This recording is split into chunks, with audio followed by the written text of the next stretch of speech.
Buenas noches. Hoy nos visita dentro de esta segunda jornada de Historia de Espera don Antonio Sánchez González. El título de la conferencia que nos va a impartir es La Villa de Espera, la documentación del Archivo Ducal de Medinaceli, bajo la órbita de la Casa de Alcalá de los Gazules. Antonio Sánchez es licenciado en Filosofía y Letras y doctor en Historia por la Universidad de Sevilla. Máster en Docencia Universitaria por la Universidad de Huelva con título de experto en formación e innovación docente. Actualmente es profesor titular de Ciencia y Técnica Historiográfica de la Universidad de Huelva.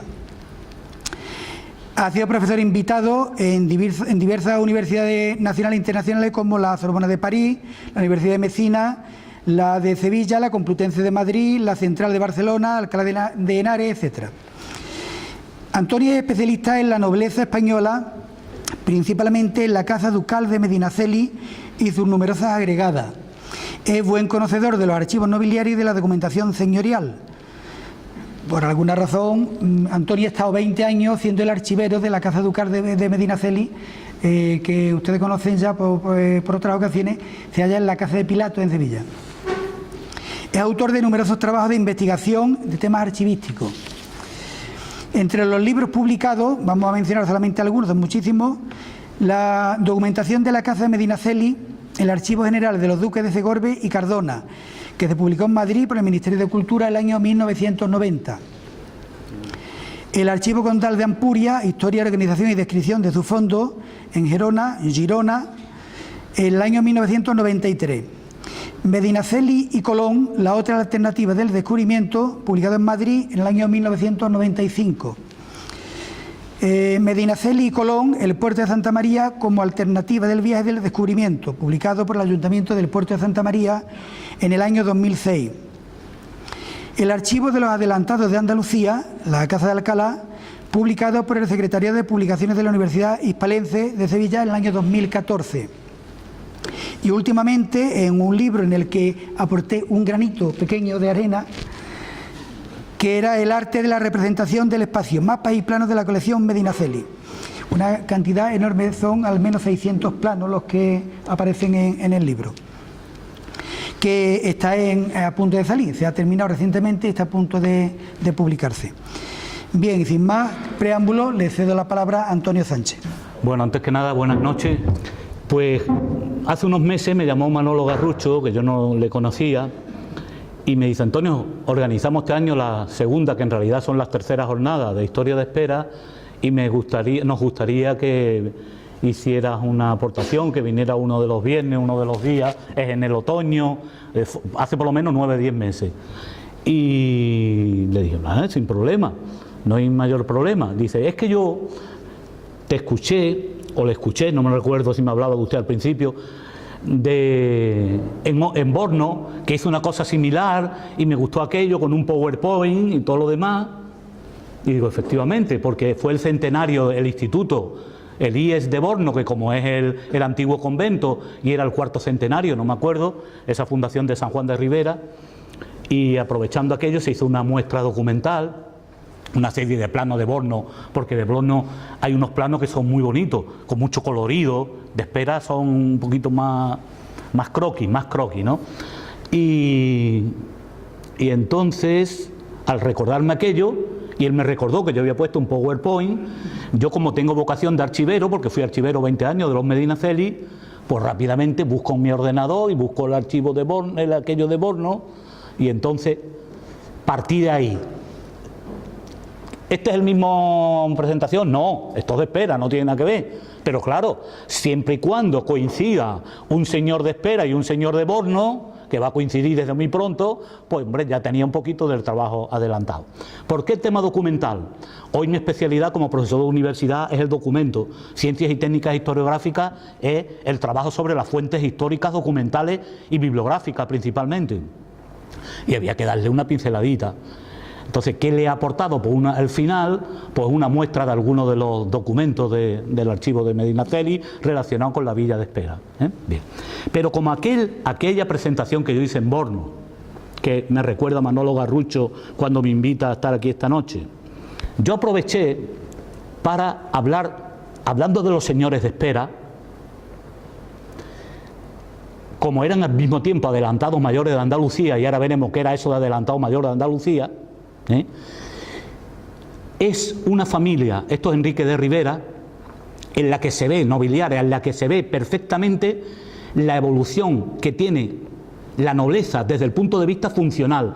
¿A qué se dedicaba la nobleza principalmente en la Edad Media? A la guerra. Principalmente en la guerra, la actividad del noble. ¿A qué se dedica a partir de la Edad Moderna? Al humanismo, bibliófilo, amante de las letras, esto, por lo menos estos señores de Espera, latinistas, sabían latín, tertulias literarias en la casa de Pilato, en su casa, y entonces ese cambio en la cultura y forma de vida de los adelantados mayores de Andalucía, aunque sé que yo tengo 50 minutos y yo aquí puedo estar hablando desde 3 horas, en 10 minutos me lo cargo rápido, o sea que tengo esa facilidad. No quería, entonces no lo borré de aquella presentación. Me gustaba que vierais la distinta transformación desde el punto de vista de qué funcionalidad tenía la nobleza en la Edad Media y en la Edad Moderna, porque repito, este linaje, esta gente son ejemplo paradigmático. Es paradigma, se ve divinamente, se ve muy bien. Por tanto, de señor de la guerra a señor de los libros de la cultura. Esa sería la charla que yo quiero daros. Y hay que empezar por los orígenes. Los primeros señores de Espera. Yo sé que contar esto en Espera, yo no voy a descubrir las Américas. Esto quien se ha aficionado a la historia, pues sabe de antemano, pues desde la época musulmana y todo lo demás, la que yo no puedo entrar, porque mi conferencia, ¿desde cuándo hay documento sobre Espera en el archivo que es el objeto de mi conferencia? Pues este sería el primero o segundo documento más antiguo sobre Espera, cuando el rey Fernando IV le concede el señorío a Juan Arias de Cuadro, primer señor con su jurisdicción del castillo, del monte Tafetar, etcétera, etcétera. La evolución señorial de estos primeros señores, cuando Juan Arias de Cuadro muere, va a repartir el señorío entre sus dos hijos. 3/4 partes a su hija mayor Arias, mayor de nombre, y 1/4 parte a su hijo Alfón Arias de Cuadro. Bien, este Alfón estaba casado con una hija del señor de Moguer y almirante Alonso Jofre Tenorio. Bien, veamos la evolución primero de Alfón. ¿Cuál es la evolución de esa 1/4 parte del señorío de Espera a partir ya del siglo XIV? Pues de Alfón Arias, casado con Teresa Jofre, va a Alonso Fernández Portocarrero, hijo del matrimonio citado anteriormente, que a su vez, a su muerte, lo va a transmitir a sus dos hijos. Esa 1/4 parte del señorío de Espera va a ir a Luis Méndez Portocarrero y a Díaz Sánchez Portocarrero. Y dirá, ¿y por qué el apellido Portocarrero de Arias? Porque ella, Teresa Jofre, era Portocarrero también. Bien, y ya a finales, pasa prácticamente un siglo desde la primera concesión o merced del rey Fernando IV a Juan Arias de Cuadro, la primera adquisición de un Rivera, en este caso de Perafán de Rivera el Viejo, el mayor, es una compra, una adquisición, venta de Luis Méndez y de Díaz Sánchez Portocarrero, de los dos hermanos, al primer adelantado de Andalucía, de la Casa de Rivera, que es Perafán de Rivera el Viejo, en el año 1394, como reza ahí, por 24.000 maravedís. Luego, ya pasado a los Rivera, 1/4 parte del señorío de Espera. Vamos ahora a la evolución de Mayor Arias de Cuadro, que hereda las 3/4 partes del primer señor. Su hija mayor, Marina González, casada con un Alfonso Méndez, venden a un Antón Martínez en el año 1385 esas 3/4 partes del señorío de Espera. Y de esa, en 1395, ahí vemos debajo de la foto cómo el cuarto lo había adquirido en 1394, alrededor 1395-96 adquiere la otra parte, y se hace el adelantado mayor de Andalucía con todo el señorío, la jurisdicción, el castillo y todo lo que era Espera, en esa época de finales del siglo XIV. Bien, un adelantado de Andalucía, teniendo el reino de Granada al lado y demás, la frontera, defensa de la frontera de Castilla con Al-Ándalus, entonces era un cargo militar importantísimo. Vaya a ver ahí y muchos tienen la espada, lo que pasa es que aquí no hay para, en 50 minutos no hay para mucho, pero bueno, que ya lo veréis. Comanda y participa en todas las campañas contra el reino. Comanda es que está al frente del ejército, si no está el rey, si no está el rey. Y otra, tiene una soldada, una serie de números de soldados asignados para servir en la guerra de Granada, que aparte que tuviera sus hombres de armas, porque los nobles tenían los hombres de armas que salían de sus demarcaciones territoriales, de su señorío, él tenía asignada un número como agente que era del rey. ¿Esto qué es? Poder. Adelante. Los señores de espera mandaban tela marinera, no sé lo que mandan los concejales, pero esto mandaban mucho. Es una suma de todo. Por ejemplo, económicamente, el monopolio del jabón en Andalucía, que es jabón con B. Es que no sé si lo estoy diciendo bien por aquello de... El monopolio del jabón se llamaba las Reales Almonas del Jabón, que era un monopolio. Y uno dice, hombre, es que en la Edad Media la gente se lavaba poco. Pero, escúchame, era una venta impresionante. Había unas Reales Almonas repartidas por toda Andalucía, pues era monopolio de los señores de espera, adelantados de Andalucía. Diga Antonio, si estuviera ahora mismo en el Coroní estaría diciendo lo mismo, claro, cambiaba espera por el Coroní, porque la verdad, el mismo señor de espera era del Coroní, lo que he dicho, de la Torre del Bao, de los otros, de tal, y ahora van a seguir, esto no es nada para lo que viene. Un rey, pero es largo, no lo puedo, un rey Enrique IV, en 1458, en una real cédula, lo explica. El adelantado es el que el rey adelanta, y lo pone por delante, luego era un cargazo. No voy a leerlo porque no. Y al final dice, debe ser el adelantado mayor de gran nobleza, de valor, esforzado y sabedor, y el rey debe amarlo y fiarse mucho de él. Es un cargo de confianza del rey. Luego los señores de aquí eran una nobleza muy importante para que el rey le dieran ese cargo tan importante. Seguimos con el mismo Perafán el Viejo, es de los 105 años, el primer señor que compra todas estas tierras y todo lo demás. Esos dominios, esos oficios, y dirá, bueno, quiere decir que el oficio va también vinculado, un oficio adelantado mayor de Andalucía, lo hereda el hijo, lo hereda el nieto, depende del rey, pero llegará un momento que se convierta en hereditario, pero es cuando ya el cargo de adelantado, ya no hay guerra con Granada, aquí es vitalicio, pero da la casualidad de que todos los reyes en esta familia fueron renovando adelantados, y fueron haciendo a todos adelantados de Andalucía. Venía aquí, jugaba a los de espera, y cuando iba a Borno, jugaba a Borno, y cuando iba no sé qué al Coroní, jugaba al Coroní, y a los Molares, que está aquí Antonio, que es del Coroní, pues también lo mismo. Como le había premuerto, no le va a heredar el hijo mayor, sino su nieto, el hijo de este, Pero sigo con Perafán, este sigue siendo Perafán, ahí lo tenéis con Aldonza, y aquí tenéis, y de Antonio, ¿por qué tiene al lado a dos? Porque casó dos veces, hemos dicho que es su segunda esposa con la que instituye el mayorazgo. Esto sigue estando en la Cartuja de Sevilla, en el propio monasterio de la Cartuja, porque ya eran patronos van a ser patronos. Ya por este tiempo, el mismo Perafán ya va a empezar a... Bien. Así que tenemos que un nieto del primer Perafán, desde 1423, que muere su abuelo, y casado con otro portocarrero, de los señores de Moguer, empieza a aumentar el patrimonio señorial. ¿Y ahora qué le viene? En 1419, el coronil.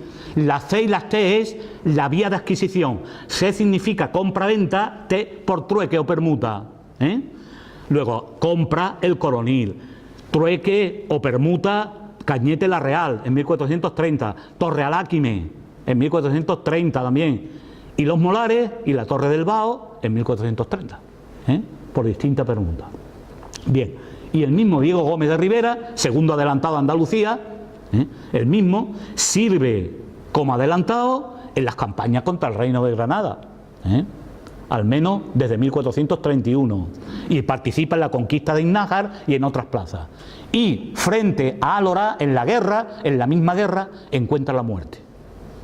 Y el romancero se hizo el famoso romancero se hizo eco de esa trágica muerte, porque uno de los romances viejos, alora la bien cercada, tú que estás de tal, aquí lo que ocurre es que el adelantado se creía que no quedaba ya después del asedio nadie para ir por medio, se levanta la armadura, la celada, se levanta el yelmo, como se llame, ¡boom!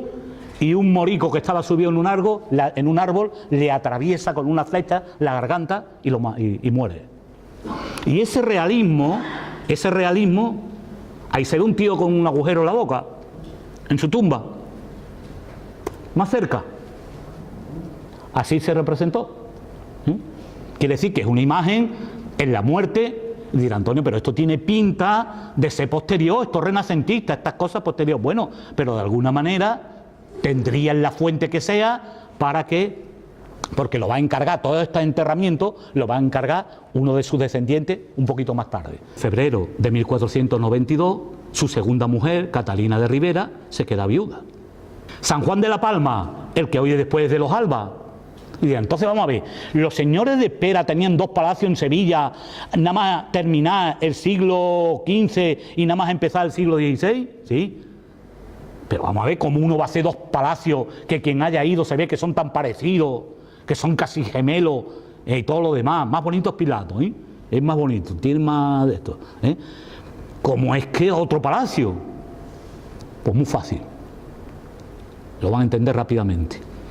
Por el doble matrimonio, es que existe el mayorazgo. Qué pena, escúchame, siempre el varón tiene a una segunda mujer con él que le dice, que va a heredar tu hijo de tu primera mujer. Estas eran hermanas, estaban en la familia, pero uno no se casa con 2 hermanas. Que va a heredar tu hijo del primer matrimonio y nuestros niños, tranquila, no nos vayamos a pelear. Que los albañiles también pueden ir para el otro lado. Los alarices, doble palacio, que también va, estoy exagerando para que me vayáis entendiendo, pero bueno. De ahí tenemos don Pedro Enrique y doña Catalina de Ribera, aquí lo tenemos, enterrada con su con sus escudos de armas, una cantidad de cosas. Por tanto, yo quería transmitir aquí, Edad Media, guerra, armadura, hasta los caballos, estos eran guerreros, adelantados en Andalucía a la guerra, y en la guerra a la vez gente como los señores de Espera con mucho poder económico, social y demás. Quien hace un hospital y se gasta esa fortuna, pues es tremendo, es porque la tiene. Así que esto es simplemente para decir, la Edad Media de los señores de Espera son ejemplos de gente dedicada a la guerra. Cambio de función en la nobleza. Y ya ha variado, ya aparece ahí un librito a la izquierda, del guerrero al mecenas.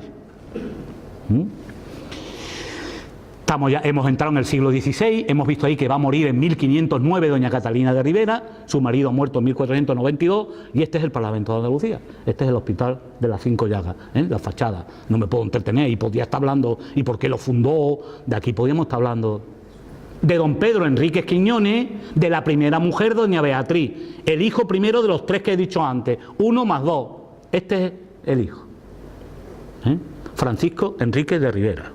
Quinto adelantado, conde de los Molares, ese señor de Espera, de los otros, de Borno, de todo lo que hemos visto ya por detrás, y que van a ser mejorados tras el reparto de los bienes partibles de su padre. Eso que no se entiende es, no todos los bienes de un noble estaban incluidos en el mayorazgo, porque entonces, si tengo 4 hijos, los demás ¿de qué comen? Una biografía tremenda, muy amplia. Va a morir en 1539, después se repite ese dato y le va a heredar su sobrino. Ya dije que este también iba a morir sin sucesión. Y él aparta sus bienes de libre disposición para que esa idea de su madre de tener un pedazo de hospital en Sevilla para acoger a las enfermedades de lo peor, de lo peor, de lo peor, él va a ser el que con ese dinero, y ya antes en vida, muere en 1539 y con su dinero en 1541 se empieza a levantar esa mole de que es el edificio que hoy es la actual sede del hospital. La Semana Santa de Sevilla, del sentido procesional que tiene la Semana Santa de Sevilla, parte de don Fadrique, y no es una locura mía, y es que entre esos 2 años, 1518 y 1520, han terminado las guerras, ya estamos viendo otra función. Este hombre Los nobles que están acostumbrados a ser guerreros, cambia el chip totalmente. La guerra terminó, su padre muere en 1492, a 1518 ha pasado ya 25 años, 20, no sé cuántos años, y entonces él decide hacer una peregrinación a Tierra Santa, quiere ir a Jerusalén, y como su patrimonio se lo permite, bien. Y se lleva a Juan de la Encina, que le hace la crónica, y se existe el libro de todo el viaje, hasta por dónde pasó, dónde llegó, copia para hacer sus planos, o se fija en él, y entonces, y todas esas tumbas que hoy están en la Cartuja, él lo encarga a los talleres de Antonio María Aprile de Carona, y Pachi, no sé cuánto, encarga y se trae, y si como está construyendo, se sigue construyendo la casa de Pilato y el Palacio de las Dueñas, pues se trae las columnas de una determinada característica italiana. ¿Y cómo se lo trae? Pues encarga los barcos, tú para Sevilla, tú llevas esto y tal. Porque cuando regresa de Tierra Santa, él instaura un Via Crucis en Sevilla, que era en línea recta, desde la casa de Pilato, su palacio principal de Sevilla, en línea recta, hasta el templete, un humilladero de la Cruz del Campo. Uno va caminando la calle para adelante, Oriente, lo que era la calle Oriente, desde la casa de Pilato en Sevilla, hizo medir los pasos en Jerusalén, que separaba el pretorio de Jerusalén, que era la casa de Pilato, del Monte Calvario donde muere Cristo. Y la casualidad, había un humilladero, que si en vez de en 1842 pasos, era otros pasos, pero muy cercano, y a su regreso instituye un Via Crucis. Y diréis, ¿y eso qué tiene que ver con la Semana Santa de Sevilla? Al que sacaban en anda a las imágenes acompañando ese Via Crucis, y ese es el sentido procesional que adquirió la Semana Santa en Sevilla. Fue un virrey en Cataluña, virrey de Nápoles, fue otro persona importantísimo. Y en gratitud, fíjense, termina el virreinato de Cataluña en 1558 y agradecido Felipe II por las acciones que haga, aunque le cayera mal a su tío, pero fue una persona que por derecho propio se mereció que el señorío de Alcalá de los Azules se convirtiera en ducado. Luego ya son duques de Alcalá y conde de los Molares. 1558. Solo tiene descendencia ilegítima, un hijo y una hija, y el hijo va a ser ni más ni menos que San Juan de Rivera. El hijo, en este caso los musulmanes, y ahí creó 8 condados. 8 condados constituían la marca hispánica. Ampuria, Barcelona, no sé cuánto, Osona, 8. Bueno, pues 4 condados llegaron a los Medinaceli, 4 condados. ¿Y de eso qué tiene que ver? Que para estudiar la historia de Cataluña, la alta Cataluña de la Alta Edad Media, te tienes que ir al archivo de Medinaceli porque allí están los documentos. Eso lo saben los catalanes. A través de este vídeo lo sabrán. No, ya lo saben. No. Bien, esta era la idea. Esto empezó a las 8:30, está bien, no estamos tanto tiempo. Además yo noto cuando la gente está deseando que yo me calle. Esta es la idea que yo quiero, lo voy a hacer muy rápido, pero verá, la idea que yo quiero transmitiros para que veáis que los señores de Espera eran los tíos muy cultos, eran gente muy culta. Una visión de entender la cultura como forma de vida. Yo no sé si muchos han estado o no alguna vez en la casa de Pilato, y hay un patio impresionante, y se mezclan de estilo, pero claramente renacentista, claramente. Bueno, pues yo viendo el patio de la casa de Pilato, se ve que es un cosmos, es un universo cultural, y lo explico. Ya no estoy en la casa de Pilato, soy un humilde profesor de universidad, pero entro de vez en cuando por ahí porque voy a mirar papeles. Para venir aquí me mira unos cuantos papeles. Bueno, ahí hay una foto de la casa de Pilato, coronada por el dios Jano Bifronte. Tiene 2 caras, una hacia un lado y otra hacia otro. ¿Por qué? Porque el dios Jano, según la mitología, había sido dotado de la sagacidad por Saturno de conocer el pasado y el futuro. La sección se llama Medinaceli, Marqués de Priego, por la sección se llama Priego, porque había 2 Alcalá, he visto ahí que había otro Alcalá, he dicho que había un Alcalá, Marqués de Alcalá, pues este es Ducado de Alcalá. Y en ese 88 y en otros de ahí están los documentos de... Pero esto estaba... Para si aquí hay alguien que ha trabajado sobre esto, no me cuadra a mí eso de que esté en la sección. Yo lo he visto en Medinaceli, bueno, porque estaba signatura anteriores. ¿Dónde estaba antes de mí? De mí, que yo fui el que lo hice el cambio. Y lo justifico ahora, ¿por qué?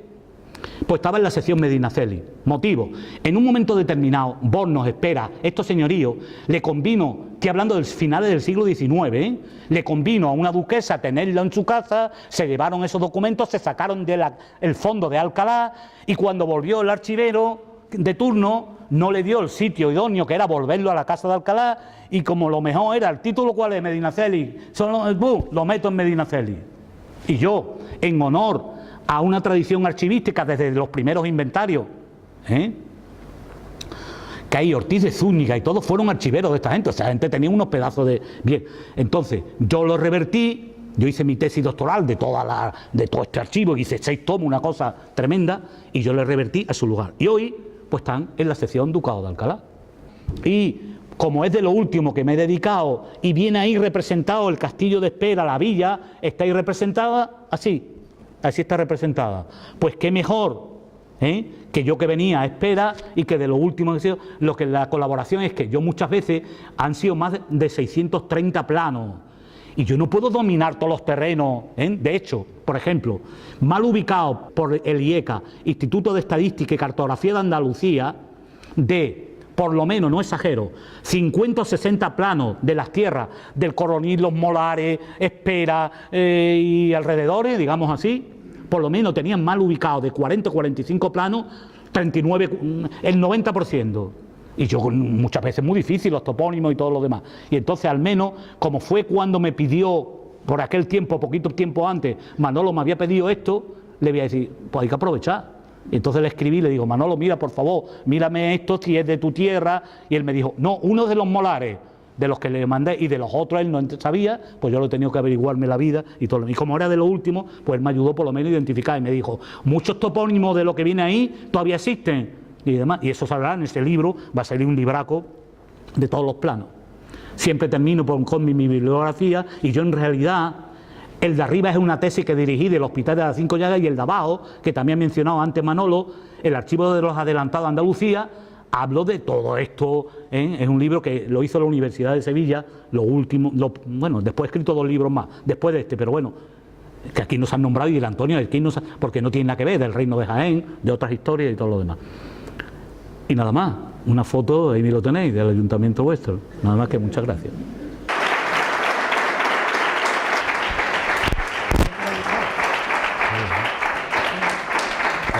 Los que no hemos tenido la dicha de estar en una universidad, no hemos perdido lo que es la conferencia, o muchas conferencias que habrá dado aquí don Antonio. Bienvenido a Espera. Muchas gracias, Fernando. Pues yo creo que de las muchas conferencias que se están dando en esta jornada, jamás habíamos escuchado, y muchos años, jamás habíamos escuchado una conferencia tan ilustrada y tan divertida. ¿Es así siempre, Antonio? Vamos a ver, yo vengo de la enseñanza, y yo me he dado cuenta, porque empecé en la enseñanza media, a nivel de bachillerato, y ahora en la universidad, que tú de alguna manera, tú como